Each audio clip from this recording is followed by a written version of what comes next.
வணக்கம்.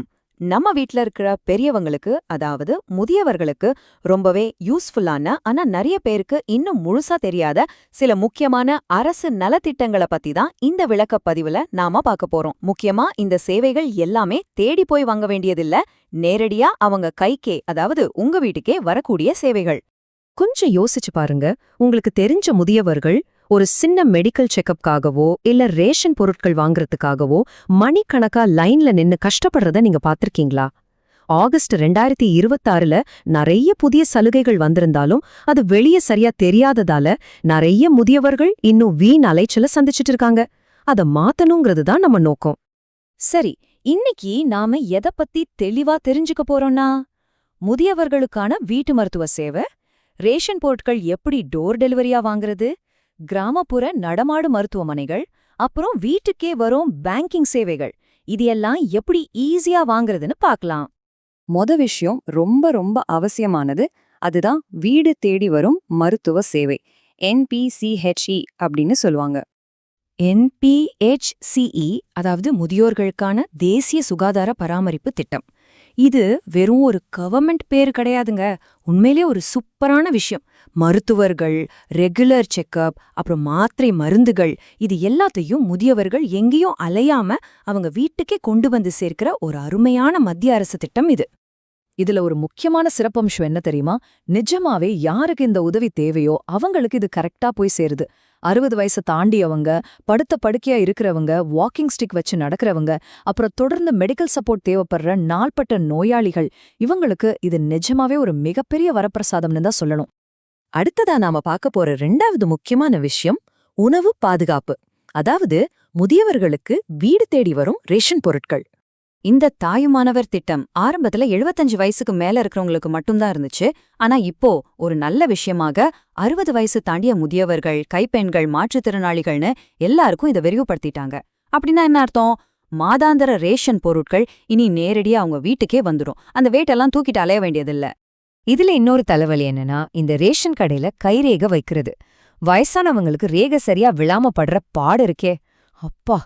இப்போ அதுக்கும் ஒரு முடிவு கட்டிட்டாங்க. தமிழ்நாட்டுல இருக்கிற 13,000க்கும் மேற்பட்ட ரேஷன் கடைகள்ல ஃபேஷியல் ரெகக்னிஷன், அதாவது முகத்தை அடையாளம் காணும் தொழில்நுட்பத்தை கொண்டு வராங்க.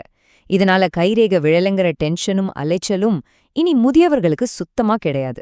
சரி, 3வது பகுதிக்கு போலாம். மறுபடியும் ஆரோக்கியம் சம்பந்தமான ஒரு விஷயம்தான். கிராமப்புறங்கள்ல இருக்கக்கூடிய முதியவர்களுக்கான நடமாடும் மருத்துவமனை சேவை. 1000 இது வெறும் நம்பர் நினைச்சிடாதீங்க. இந்த திட்டத்தோட வீச்ச காட்டும் மிகப்பெரிய ஆதாரம் இது. கிராமப்புற முதியவர்கள் சிட்டிக்கு வந்து ட்ரீட்மெண்ட் எடுக்கிறது எவ்வளவு கஷ்டம்னு நமக்கு தெரியும். அதனால அரசாங்கம் முதல் கட்டமாவே 1000 நடமாடு மருத்துவமனை வாகனங்களை சேவைக்கு கொண்டு வந்திருக்காங்க. இந்த வண்டிகள் வாரம் ஒரு முறை உங்க கிராமத்துக்கே வரும். உள்ளேயே மருத்துவர்கள், நர்ஸ்களும் இருப்பாங்க.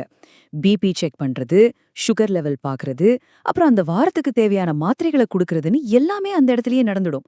இதுக்காக முதியவர்கள் யார் துணையும் தேடி அலைய வேண்டியதில்ல. என்ன ஒரு ரிலீஃப் இல்லையா? நம்ம 4வது முக்கியமான பகுதிக்கு வந்துட்டோம். நிதி சுதந்திரம். முதியவர்களுக்கான வீடு தேடி வரும் பேங்கிங் சேவைகளை பத்தி பார்க்கலாம். வயசான காலத்துல பேங்குக்கு போய் ஃபார்ம் ஃபில் பண்ணி கூட்டத்துல நின்னு, இதெல்லாம் ரொம்பவே கஷ்டமான விஷயம். அதனாலதான் இந்திய ரிசர்வ் வங்கியோட வழிகாட்டுதலின்படி இந்த டோர் ஸ்டெப் பேங்கிங் முறையை கொண்டு வந்திருக்காங்க. முதியவர்கள், பென்ஷன் வாங்குறவங்க, மாற்றுத்திறனாளிகள் இனி பேங்க் வேலைகளுக்காக சிரமப்பட தேவையே இல்ல. ஆனா இங்க நாம ஒரு முக்கியமான யதார்த்தத்தை புரிஞ்சுக்கணும். எல்லா பேங்க் பிரான்ச்லயும் ஒரே மாதிரி சர்வீஸ் இருக்கும், எல்லாமே ஃப்ரீயா கிடைக்கும்னு நாம கண்மூடித்தனமா நம்பிட முடியாது. உங்க அக்கவுண்ட் இருக்கிற குறிப்பிட்ட வங்கி கிளைய நீங்க கட்டாயம் தொடர்பு கொண்டு, இதுக்கு ஏதும் சர்வீஸ் சார்ஜ் இருக்கா, என்னென்ன சேவைகள் கிடைக்கும்னு ஒருமுறை கிளியரா கேட்டு தெரிஞ்சுக்க வேண்டியது ரொம்ப அவசியம். சரி, இவ்ளோ விஷயங்களை பார்த்தோம். ஆனா பிராக்டிகலா இந்த சேவைகள் எல்லாம் எப்படி வாங்குறது? வாங்க பார்க்கலாம். ரொம்ப சிம்பிளான 3 ஸ்டெப்ஸ் தாங்க. மெடிக்கல் சப்போர்ட் வேணுமா? நேரா உங்க ஏரியா ஆரம்ப சுகாதார நிலையத்துக்கு போங்க. வீட்டுக்கு ரேஷன் பொருட்கள் வரணுமா? உங்க ரேஷன் கடைக்காரர்கிட்ட பேசுங்க. பேங்க் சர்வீஸ்க்கு உங்க பேங்க் பிரான்ச்க்கு கால் பண்ணி பேசுங்க. அவ்வளவுதான். இதுல நீங்க கவனிக்க வேண்டிய மிக முக்கியமான விஷயம் ஒன்னு இருக்கு.